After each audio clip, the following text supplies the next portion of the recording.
નો સંચાર એ સમગ્ર રાજ્યમાં દેશમાં પણ જ્યાં જ્યાં નરેન્દ્રભાઈ જાય છે ત્યાં આપણે જોઈ રહ્યા છીએ. એ પ્રકારે ગુજરાતમાં પણ આપણા નરેન્દ્રભાઈને સાંભળવા માટે સમગ્ર રાજ્ય એ ઉત્સુક બન્યું છે. આવતીકાલે 6 એપ્રિલ એટલે કે ભારતીય જનતા પાર્ટીનો સ્થાપના દિવસ છે.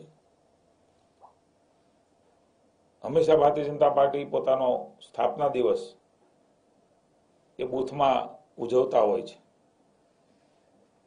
ભારતીય જનતા પાર્ટીનો ઇતિહાસ, કાર્યકર્તા વચ્ચે એમનું કથન, શ્યામા પ્રસાદ મુખર્જી અને દીનદયાળજીના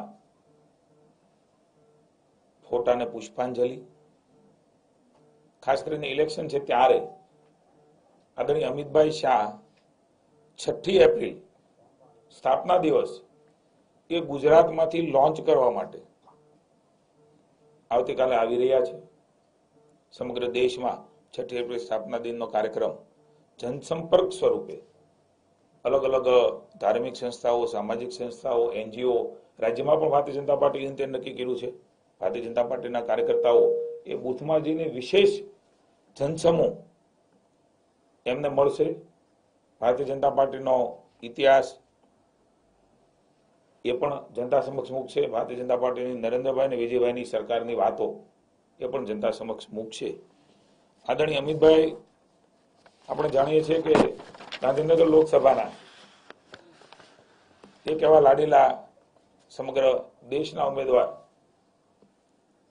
બન્યા છે આપણા રાજ્યમાંથી. ત્યારે એ આવતા હોય તો ગુજરાત યુનિટે પણ સ્વાભાવિક છે કે એના મતક્ષેત્રમાં કાર્યક્રમો એમનો મેક્સિમમ લાભ મળે એ પ્રકારના ગોઠવા છે.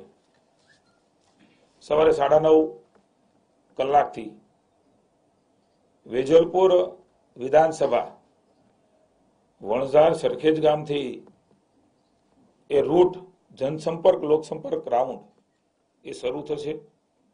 બળિયાદેવ મહાદેવ જલતરંગ ઢાળ આપનો આ બધી માહિતી આપીશ. સરદારપુર 4 રસ્તા, જોધપુર 4 રસ્તા, માનસી સર્કલ, મેનેજમેન્ટ એન્કલોવ, સરદાર ચોક, શહીદ ચોક અને હવેલી મંદિર સુધી આ જનસંપર્ક યાત્રા રહે છે અને ત્યાં એ યાત્રા પૂરી થશે, લોકસંપર્ક યાત્રા. ત્યારબાદ સાંજે 5:30 કલાકે ફરી સાબરમતી વિધાનસભા, ભારતીય જનતા પાર્ટીના ગઢ સમાન આ વિધાનસભાઓ જેમાં અમિતભાઈનું પણ ખૂબ મોટું કોન્ટ્રીબ્યુશન રહ્યું છે એવા વિસ્તારમાં રાણીપ રામજી મંદિરથી શરૂ કરી રાણીપ શાક માર્કેટ, બલોલનગર 4 રસ્તા થઈને વચ્ચે આવતા અનેક વિસ્તારો માંથી પસાર થઈ અને છેલ્લે કાળી culture party plot, Hariom society, Mahavir hospital, Devbhumi road ખાતે એ લોકસંપર્ક રૂટ યાત્રા એ પૂરી થશે. ત્યારબાદ રાત્રે 9:15 કલાકે ઘાટલોડિયા વિધાનસભા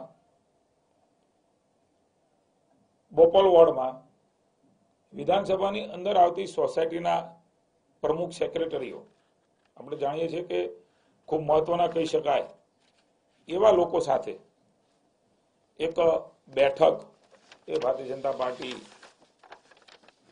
એ ગોઠવી છે. એક ઉત્સાહ અને ઉમંગ સાથે આદરણીય અમિતભાઈ શાહને, લાડીલા નેતાને આવકારવા માટે સમગ્ર વિસ્તારની અને રાજ્યની જનતા એ ઉત્સુક બની છે.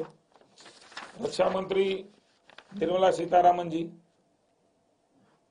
એમનો પણ કાર્યક્રમ 6 એપ્રિલ ગુજરાતમાં ગોઠવાણો છે. વડોદરા ખાતે જુબિલી બાગ ખાતે સવારે 11 કલાકે પ્રબુદ્ધ નાગરિક સંમેલન. જે પ્રકારે કોંગ્રેસના અપ્રચાર ગપગોળા જૂઠાણાઓ ફેલાવી રહી છે એની સામે તથ્ય એક એવો વોકલ વર્ગ જે કી વર્ગ છે એમની સમક્ષ સંમેલન સ્વરૂપે મૂકશે. બપોરે 3 કલાકે આણંદ લોકસભા, આણંદમાં મહિલાઓને એ સંમેલનમાં ટાઉન હોલ ખાતે સંબોધશે. ફરી એકવાર મેં કહ્યું એમ નરેન્દ્રભાઈના નેતૃત્વમાં ચૂંટણી લડવા નીકળ્યા છે ત્યારે અમિતભાઈ શાહ ગાંધીનગરમાંથી લડી રહ્યા છે. તે એમના મત ક્ષેત્રની અંદર Nirmala સીતારામનજી RK royal hall, science city, Ahmedabad ખાતે એક પ્રબુદ્ધ નાગરિક સંમેલનને એ સંબોધવાના છે. આગામી દિવસોમાં અનેક રાષ્ટ્રીય નેતાઓ, અનેક